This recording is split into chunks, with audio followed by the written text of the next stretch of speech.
Hi, so today we're going to learn how to take notes in ASL class since it's a little different than your normal note-taking in English or science. Okay, so when we start, we're going to talk about parameters. Parameters are kind of how to tell the difference between two signs. So if we have the sign for mom,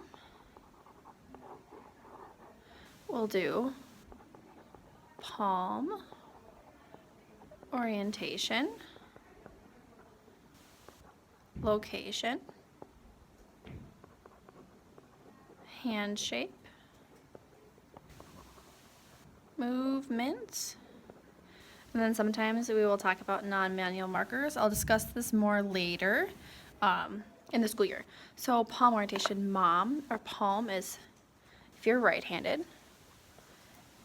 You could either do left or towards the midline. For location, it's on your chin.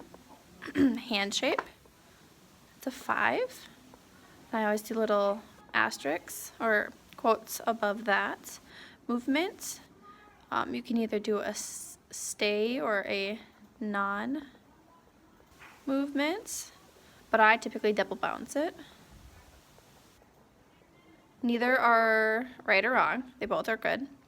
And then non-manual, depending on what your face looks like when you sign it. And then I always do synonyms because it helps me with my vocabulary in both English and sign language. So it could be mother, mama, ma, mum, mommy. So you can use any of these would be the same. Does that make sense? Let's try a different one. Let's try have. Oh, and while we talk about this, mom is a one-handed sign. So I do a 1H. So then I know to use one hand, which is typically my dominant hand. So if we do the same thing for have, palm orientation, location, hand shape, movement, non-manual marker. Have is a two-handed sign. Palm orientation, it'd be towards the body or inward. It's up to you, whatever makes sense for your brain is the best way to do it. Location, you could do lungs or chest.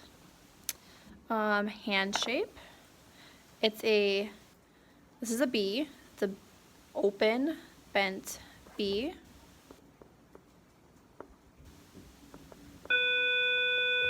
And again, you'll see the B, the 5 for hand shape. And then the movement, it comes inwards and it stays. In towards body, stays. And then non-manual, this one does have a non-manual. The. We'll discuss that later.